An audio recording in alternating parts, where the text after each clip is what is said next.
Balakal kalshi, hikal, pilikilkal, telepal, tidikin may, haish, haish kalakal.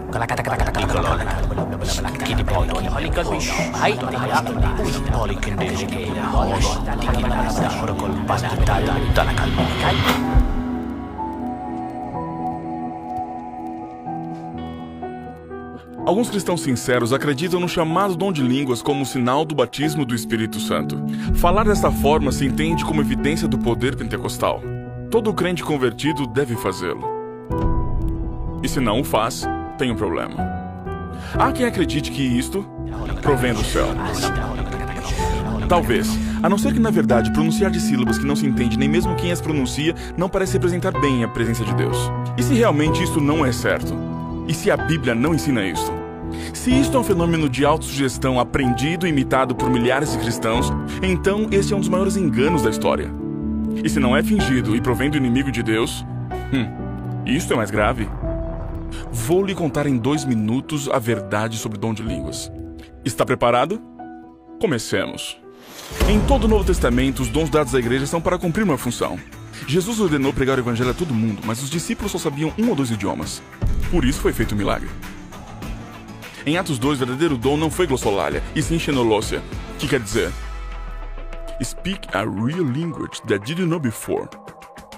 Em Atos 10 e 19 ocorrem casos similares, era um símbolo útil para os não crentes. Mas no capítulo 4, 8 e 9 se derramou o Espírito Santo e não houve dom de línguas. Por quê? Porque não haviam estrangeiros, então não havia necessidade.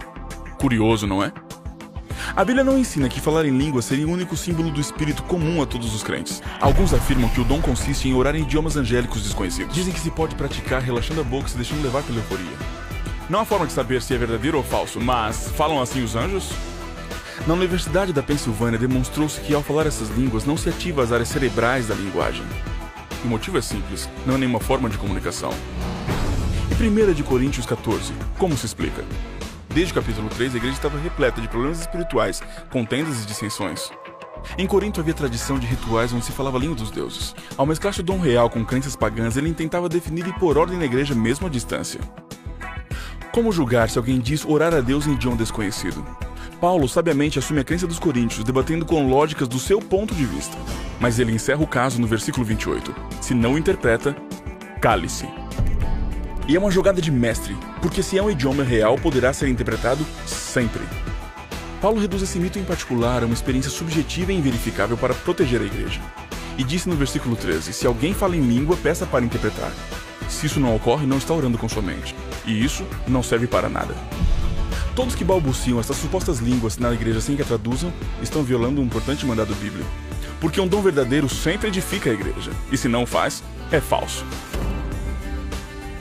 Por certo, Cristo nunca falou em línguas.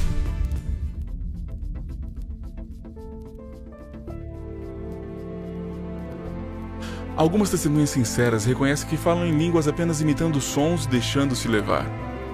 É bonito sentir-se especial, ungido, mas esse dom, como temos descrito, não provém de Deus.